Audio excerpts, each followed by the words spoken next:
આપણે આજની રેસીપી બનાવવા માટે 2 ગાંઠિયા જેટલું લસણ લઈશું. એમાં 1.5 ચમચી લાલ કાશ્મીરી મરચું એડ કરીશું. અડધી ચમચી કાળા મરી એડ કરીશું અને 3 સ્લાઇડ્સ એટલે કે અડધા ઇંચ જેટલો આદુનો ટુકડો એડ કરીશું. હવે આ બધી જ વસ્તુને આપણે ખાંડી લઈશું. હવે આપણે કડાઈને ગેસ પર મૂકી દઈશું. તેમાં નાની 2 વાટકી જેટલું તેલ લઈશું અને અડધી ચમચી રાઈ એડ કરીશું.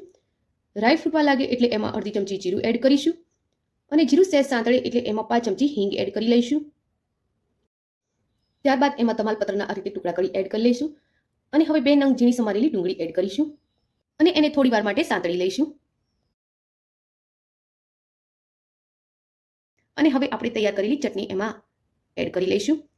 ગેસના ફ્લોને એકદમ ધીમો કરી લઈશું અને એને સહેજ વાર માટે સાંતળીશું. લસણની ચટણી સહેજ સતળાય એટલે આપણે એમાં 2 નંગ ઝીણા સમારેલા લીલા તીખા મરચાં એડ કરીશું. અડધી ચમચી હળદર, 1.5 ચમચી ધાણા પાવડર, સ્વાદ મુજબ મીઠું અને અડધી ચમચી ગરમ મસાલો એડ કરીશું. ત્યારબાદ એમાં 2 ટામેટાની પ્યુરી એડ કરી લઈશું અને હવે એને સારી રીતે હલાવી મિક્સ કરી લઈશું અને પ્યુરીને બરોબર સાંતળી લઈશું. હવે ગ્રેવીમાંથી તેલ છૂટું થવા લાગ્યું છે. હવે આપણે આમાં બટેકા એડ કરીશું. તો અહીં મેં નાની સાઈઝના બટેકાને બાફી એની છાલ ઉતારીને લઈ લીધા છે. તો તેને એમાં મિક્સ કરી લઈશું. તો બટેકાને આપણે આ રીતે ગ્રેવી સાથે થોડી વાર માટે સાંતળવાના છે. હવે આપણે એમાં પાણી એડ કરીશું. તો મિક્સી જારમાં જે ટામેટાની પ્યુરી બનાવી હતી એમાંથી જ મેં પાણી એડ કર્યું છે અને તેને સારી રીતે હલાવી મિક્સ કરી લઈશું. હવે આને ઢાંકી અને થોડી વાર માટે આપણે ચડવા દઈશું.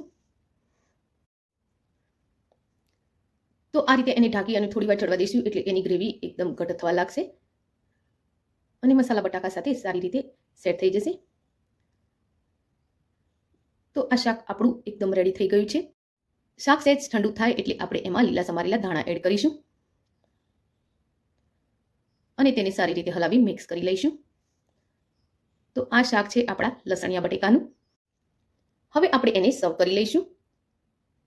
તો ફ્રેન્ડ્સ, આજની આ રેસીપી તમને કેવી લાગી એ કોમેન્ટ બોક્સમાં જરૂરથી લખજો. રેસીપી ગમી હોય તો વિડીયોને લાઈક અને શેર કરજો.